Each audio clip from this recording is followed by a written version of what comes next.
You're listening to Online Pet Health Podcasts with Dr. Megan Kelly. Continuing education for veterinarian rehabilitation therapists. Learn more at onlinepethealth.com. Hey everyone, it's Dr. Megan Kelly and you're listening to the Vet Rehabilitation Podcast. Today I've got Donna Wills from the UK and her practice is called Animal Physiotherapy Limited, and she has just had the most amazing experience. She's been in Thailand and she's been treating elephants. And when I heard about her travels, I thought we have to get her on afterwards to share all the experiences and everything that she was exposed to there. Because when I think about treating an elephant, there are a number of things that come to mind about how big they are, how thick their skin is, and how do we physically actually have any impact on them. So welcome, Donna. I'm so looking forward to this conversation. Hi, thank you for having me. I'm looking forward to it too. So Donna, the question is how did you end up in Thailand treating elephants? I mean, I think that's what's on everyone's mind. Yeah, it's a good question. It was all quite quick, but my history is that I do exotics CPDs to help people learn how to do look at doing physio on exotics, and so it is an interest of mine, definitely. And I got an email through from my training college that I trained with many years ago, and it was inviting us to attend this osteopathy workshop for elephants in Thailand, and I thought, wow, that's too amazing an opportunity to miss. So I decided to go and do it, and haven't looked back since. So Tony Nevin is the osteopath that actually runs this course, and he's also based in the UK, isn't he? That's right, yes. So did you guys travel together, or was he already there when you got there? He was already there when we got there. I had met him before at a different CPD event year before, so I was aware of who he was, and he was, a lovely bloke. So that did make me feel a lot better. But ultimately, a lot of our conversations prior to the event were just on email and stuff. And then we got there, and I was very relieved when I saw him. So I was like, phew, I've got to the right place. But he's very good at making sure that you were all safe and organised, and he had organised a person to come and get us from the airport and all that sort of thing. So yeah, that was good. So it was basically a 5-day osteopathy elephant workshop, right? That's right, yes. And what are the type of people that were on the workshop with you? I mean, how many of them were you? Because I just, when I'm thinking about it, I'd love to do it, and it would be something that would be so interesting to me, but it's not everyone that is treating elephants on a day-to-day basis. No, that's right, absolutely. So there was about 10 of us on this workshop, and it was all various backgrounds. Most of them were actually osteopaths. And there was just 3 of us that were animal physios. But, it didn't matter. It was quite a nice opportunity to think differently and see how other people work and, see the differences. I mean, there's not huge differences between osteopaths and physios, but there certainly are some. So, and equally, there's differences between how one physio works to how another physio works. So it was a great opportunity to sort of share ideas and, see all that sort of thing as well. But yeah, it was a real mix of people, mix of ages, all that sort of thing. But it was really nice. And now, what were you actually, so were you doing a lot of hands-on work? So there was quite a lot of theory. Did you actually get to treat elephants? And are there elephants that are sort of in captivity there that are easy to handle, that have problems that you actually went to treat? Or was it more sort of a learning experience, educating? So were you doing good at the same time? Yeah, no, it was very, very hands-on. I actually wanted a lot of information while I was there because I'm quite knowledge hungry. So I was asking a lot of questions, which was, questions on the ground ultimately. And I did go back to my hotel room at night and do loads more research because I just found it all so fascinating and there was so much information to learn. But the stuff that we were doing with the workshop was very hands-on. And our situation was that we were in sanctuary, and a really good one, I'll add. And so it was these elephants ultimately are owned. And so they have an owner, and they are almost, they're like having a horse, in that, we have our horses, they do stuff and we look after them. It was the same situation over there. So they were easily handled. They, you asked them to do what needed to be done, as in to get them to walk up. The Mahout, who's the guy who owns it, would ask them to walk, and they would choose to walk. If they chose not to walk, then that was fine. You just accepted that's how it was. If they didn't want a treatment and they wandered off into the bush, then that equally was fine. One of them did that, and we had the opportunity to then watch its gait and watch how he moved through the undergrowth and things like that, which was wonderful. So you just made the most of it. And some of them will lie down, and we'll ask them to lie down, and then they choose to. But it's quite verbal, their commands. So they just do as they're told, which is quite amazing. But equally, there's no forcing. So they literally, if they didn't want to do it, then you couldn't argue. So like you liken them to like having a horse. So are these pets, or are they working? So I mean, so I have these images of people riding elephants, with a box on their back, going places. I mean, do they do work, or are they just primarily pets? So no, over there, so they're counted as almost like a farm animal would be counted. So they're not a pet per se. You don't have one just to sit and look at it and stroke it and cuddle it. But so they are working effectively, but how they work, that varies, and that's all politics I don't entirely understand, if I'm honest. But so they do have jobs, because that is their way of making money, if you see what I mean. But Thailand's banned logging now, so they're not doing that type of work. And yes, some of them are being ridden. It depends on where you go as to what you'll see. So where they were with us, their job was largely just to be looked at, and they were chilling in the undergrowth a lot of the time, and they would go on walks with tourists, and that would be how they would make their money. Or they might bath them and things like that. So there wasn't anything invasive. But if you went to other places in Thailand, yes, they were ridden, or they had different jobs. So I do liken it to horses, because over here horses have different jobs. You might go to a racing yard, or you might go to a riding stables where people go on hacks or whatever, and they just have different jobs. It's really hard to explain. Sorry. No, you're doing a great job. So I completely understand. So there is a purpose for them. So they're not just sort of cuddly and someone's like thing to cuddle. I completely understand. And tell me the elephants that you treated, what were the most common ailments that you were treating? I mean, what did you find that they presented with? So it's really fascinating, actually. They varied in age. So obviously their ailments varied, with how much they've been done. But we obviously didn't know most of their background. So you don't know the reason why they've got the ailments that you're seeing. So a lot of it's guesswork. But I had a really good conversation with the vet, which I absolutely loved. I must have chatted to her for a good half an hour and really picked her brains. So the things that we saw a lot of would probably have been arthritis. We saw one that was really lame, and obesity. They were all obese, and which obviously isn't great at all. And the vet, when I spoke to her, I asked her what her top 3 things were that were wrong with the elephants, and their obesity was a real big problem with them, because obviously you can't really control it. They just gobble up everything all the time. It's very difficult to control it. And also heat stroke is a real problem, but obviously they dealt with that by giving them lots of water, lots of shade, and food is actually something that helps them retain their fat and retain their fluids. And also fly strike, which I thought was quite interesting, because their skin hasn't got much, isn't very vascular.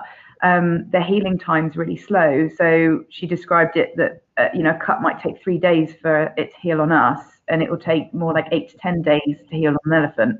So fly strike, and getting maggots is quite a problem, and they can get abscesses in the skin and things like that. So they have to be very careful of their skincare. Arthritis wise, it was also very interesting because some of the challenges are more the fact they live so long. So I discussed the lameness with the vet and, about the, pain relief and things like that. And she said that they use pain scoring to decide whether or not they should medicate or not, because the elephant I saw was quite lame, and I was, sort of concerned, obviously. But she said actually this elephant wasn't as lame as it had been. So at this present time, it's off of the pain relief because during the rainy season it needs it more. Highly likely it's arthritis. Obviously they haven't x-rayed it. But the reason for not keeping them on long-term pain relief is that obviously they live 60, 70 years. So to be on pain relief from age 20 is potentially going to have problems with liver failure or kidney issues and things like that. So, the differences of thinking about an animal that lives so long was quite interesting. But all the solutions they had were fantastic. They, a lot of the medications they were using were things that we'd recognise from the horse world.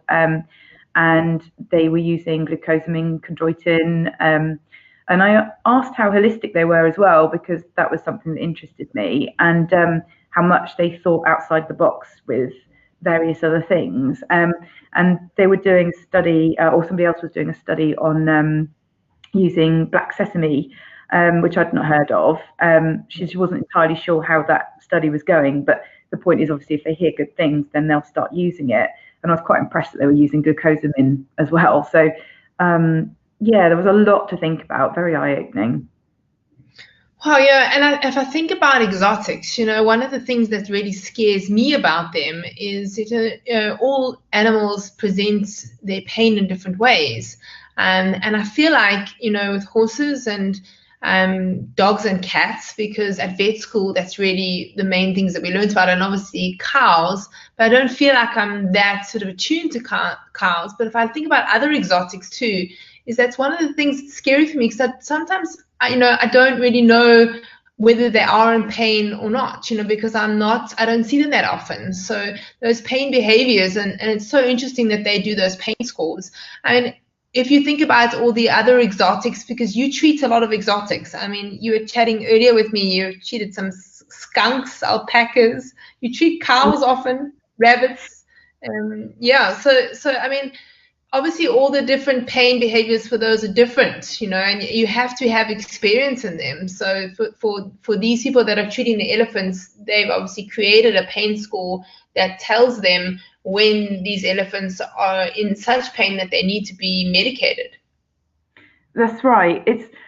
So you're absolutely right. It does come with experience that you can pick it up quickly. And one of the things that I noticed was very much at the beginning of the week, it's really hard to even track your eyes around seeing all the movement that goes on through a gating because they're so big.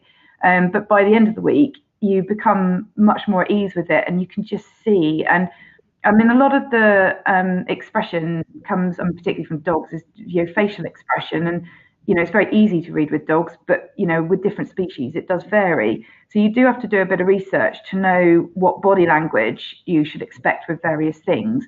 But some things are quite universal, like droopy eyes, droopy ears.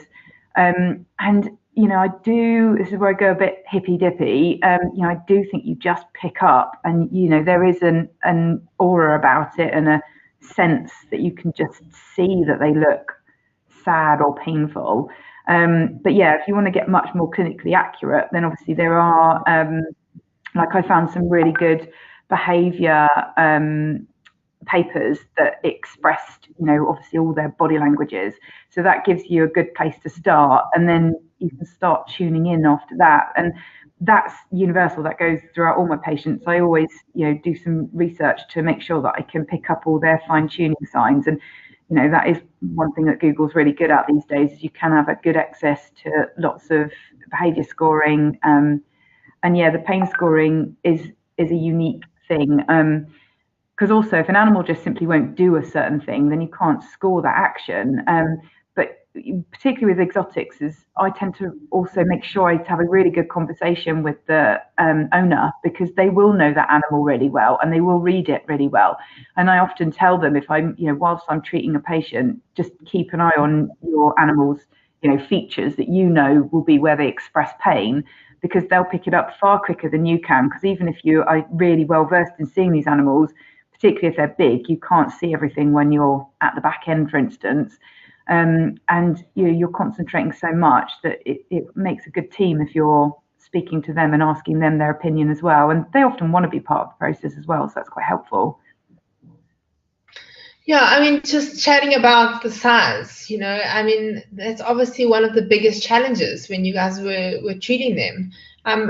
What did you do? Did you have a ladder or boxes, or like, how did you, in order to palpate and treat them, how did you overcome their size?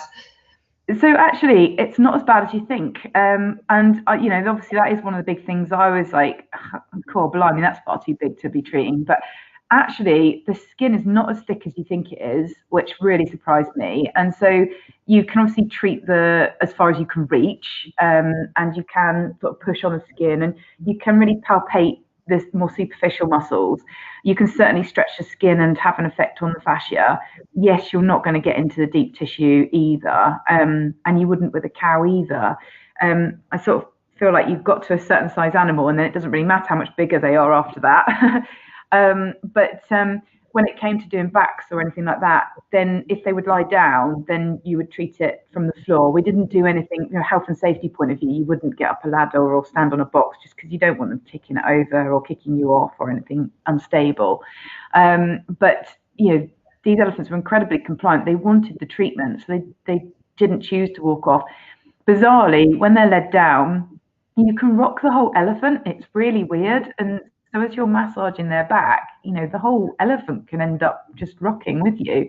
And you sort of get that rhythm, and you can use it to your advantage. And then equally, when you're, if you're doing a shoulder muscle or whatever there, then as you push in, if you've got the right spot, they'll lean into you, which is entirely bizarre, but they don't fall over. They just really push back into you.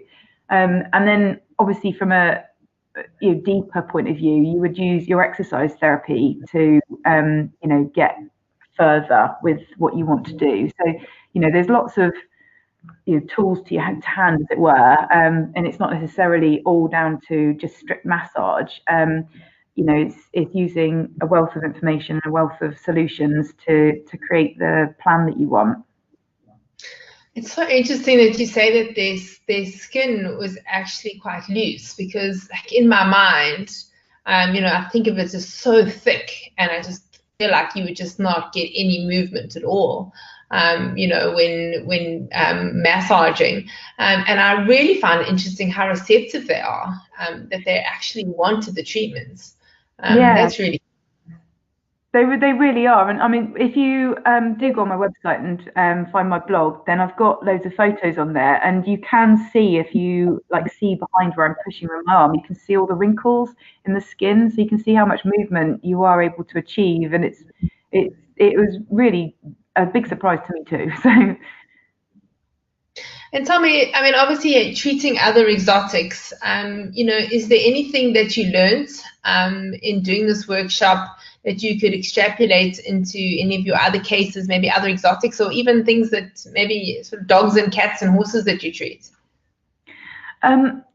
Yes, in that it helps you open your mind so that you can think outside the box. And so, I think there's a habit and a risk with anybody, is that you get a bit complacent with what you treat, especially when you see the same ones over and over, and every case is an individual, and it reminds you to do that.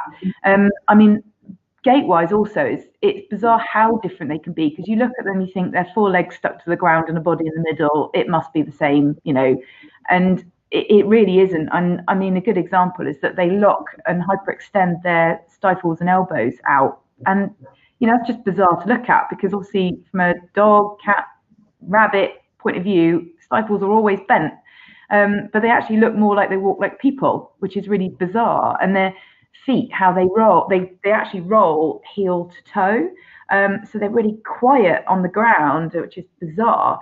And when you look at their feet, which I had a photo of their feet because I just found it amazing, they wear out the backs like you would on your trainers, which was so funny. So it isn't useful from a treating a dog point of view, but it is useful to think animals just move so differently, even though you think they're so similar. And then you can take that from an elephant to a dog. You would look at that from a breed perspective, and we all know that breeds vary, but again, it reminds you how much they can vary even though they look so similar. So it does remind you to just keep, always looking, when your breed changes slightly, and you've got your crazy arms and all those different positions, it's just nice to be able to think differently about it. And from an interspecies point of view, going from one species to the next, it just always makes you think harder about what you're looking at, and so you can come up with new ideas, and reminds you to look at the behaviours to try and make some exercise plans that are much more tolerable to the patient and all that sort of thing. So it just gives you an opportunity to really expand your mind, and that's the thing I really like about the challenge of exotics, is how much you can research and find out things. And there's so many differences, not just from body point of view, from a feeding point of view and various things like that. Like, one of the things that came up when I was doing my research on my skunk, because it came for lameness, is that vitamin D can be a problem that will cause lameness. And I was like, that's something you just don't think about, but actually vitamin D is quite a universal problem, but it didn't really raise its head until it was treating a skunk. So it does make you think, even though I couldn't really pinpoint what would specifically help. The whole process does.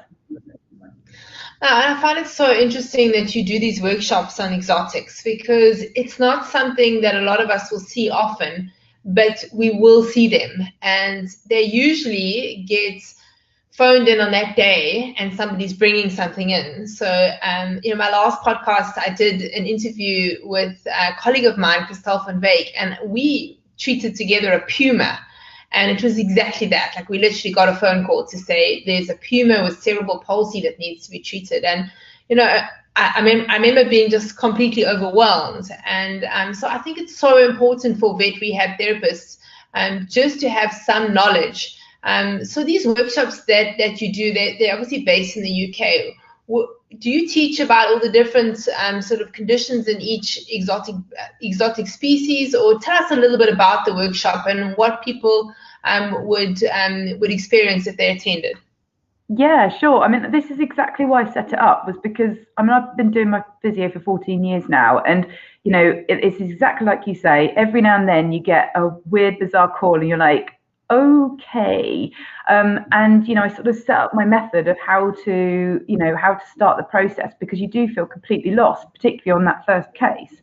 And as an early physio, even starts out with you're not taught a lot, even on a cat, and certainly on a rabbit. So that was where it started. And then I found it really fascinating, the whole process. So I set this course up to be able to teach people so that they can get that random phone call, and instead of having a panic attack, they can go, right, okay, this is what I need to do, and have a really methodical way of assessing the situation, not finding it overwhelming, and being able to compare and contrast and make the most of the situation, and just feel calm about it, really.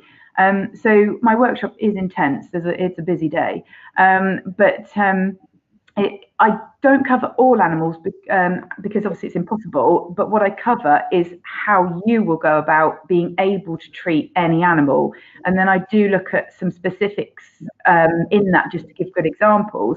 But quite honestly, I even cover dinosaurs, and that is more for a giggle, obviously, but it's just, the point is looking at levers and how these different bone shapes might create different levers and get different actions exerted. And the point is so that people can look at even a skeleton and suggest, this movement might be supposed to be like this, and from a bone point of view. And then we add the muscles, and then we add the the videos, because we do use YouTube to our advantage so that we can look at normal movement.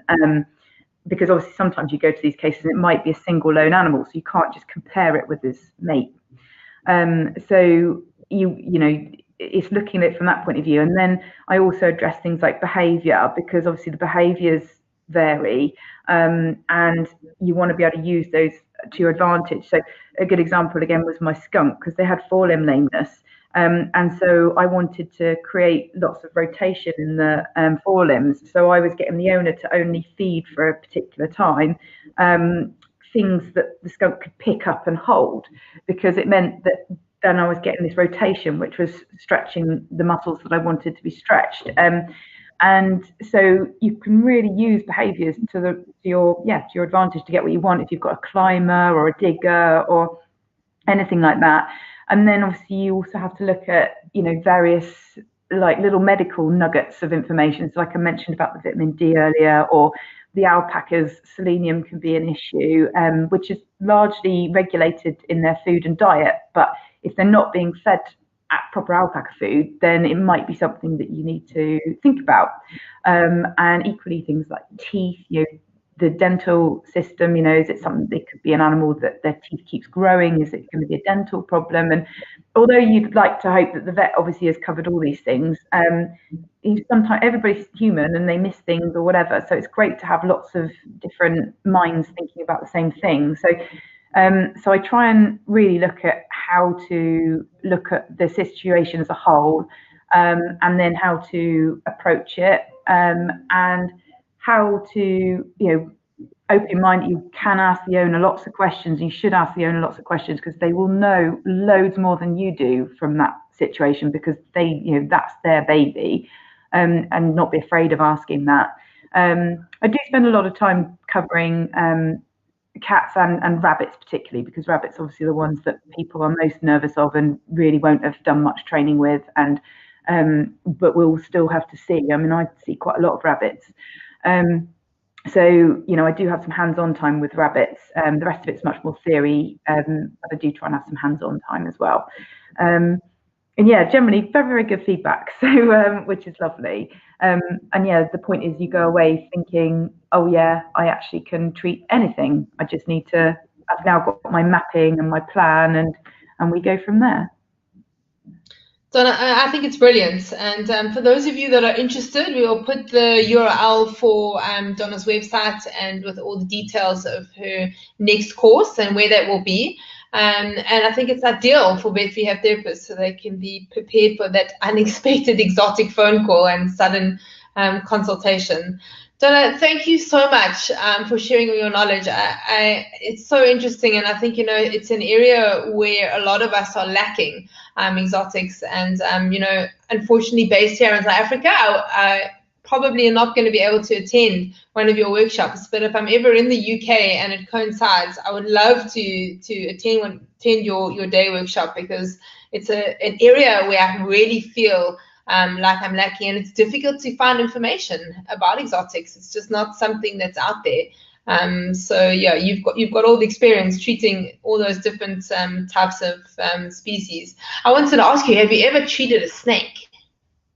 No, I have not, but it wouldn't be something I would shy away from. So, don't worry.